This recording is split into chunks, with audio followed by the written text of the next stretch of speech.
Hello વિદ્યાર્થી મિત્રો, એજ્યુકટેકનો ચેનલમાં આપનું સ્વાગત છે। આજે આપણે શીખીશું ધોરણ 11 વિષય ગુજરાતી પાઠ 3 એમ ઉગાર્યો ચંદ્રહાસ।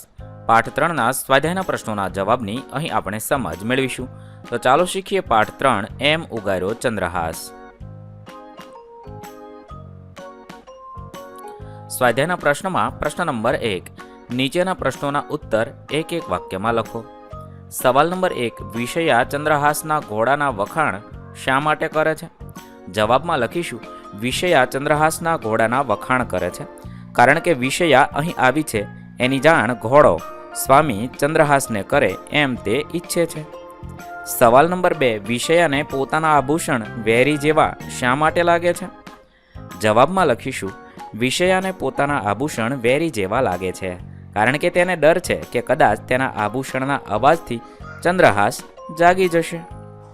3, દૃષ્ટબુદ્ધિ રાજાએ કાગળમાં શો સંદેશો લખ્યો હતો? જવાબમાં લખીશું, દૃષ્ટબુદ્ધિ રાજાએ ચંદ્રહાસને વિષ દેવાનો સંદેશો લખ્યો હતો।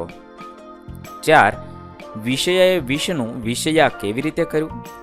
વિષયાએ પોતાના એક નેત્રમાંથી કાજળ અને બીજા નેત્રમાંથી જળ લઈ તણખલા વડે વિષ શબ્દમાં યા અક્ષર ઉમેરીને વિષયા કર્યું।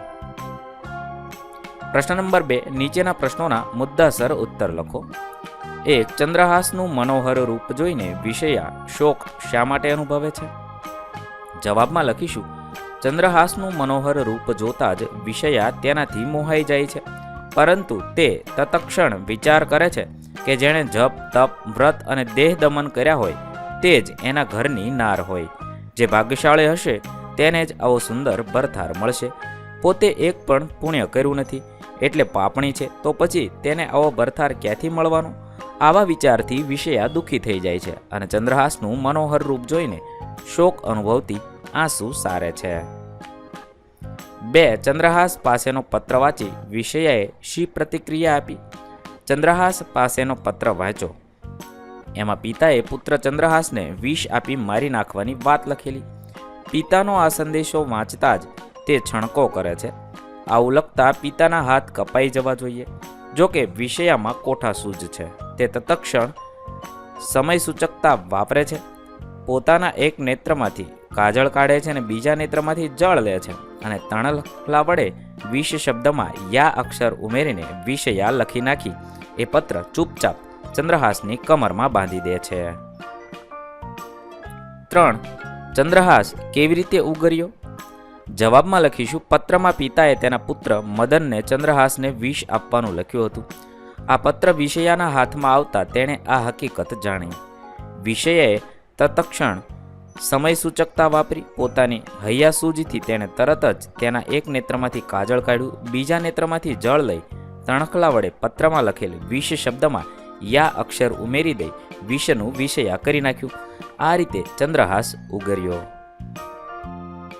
4, ચંદ્રહાસને જોઈને વિષયા કેવા પ્રકારનું મનોમંથન અનુભવે છે?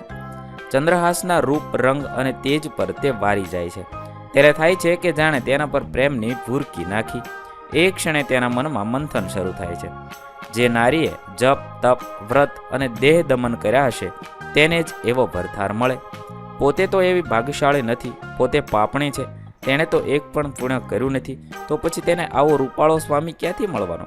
ચંદ્રહાસને જોઈ વિષયા આ પ્રકારનું મનોમંથન અનુભવે છે। પ્રશ્ન નંબર 3, મુદ્દાસર નોંધ લખો। 1, ચંદ્રહાસના ઘોડાનું વર્ણન કરો। જવાબમાં લખીશું, પ્રેમાનંદે વિષયના મુખે ચંદ્રહાસના ઘોડાના રૂપરંગની પ્રશંસા કરી છે। ચંદ્રહાસનો ઘોડો રંગે રૂપાળો છે, તેના મુખે બાંધવાનું દોરડાનું ગાળિયું રત્નજડિત છે, જાણે ઉદયાચળ પર્વત ઉપર સૂર્ય ઉગ્યો હોય। તેના પેગડા પણ સુંદર છે અને તેનું પલાણ પણ રત્નજડિત છે।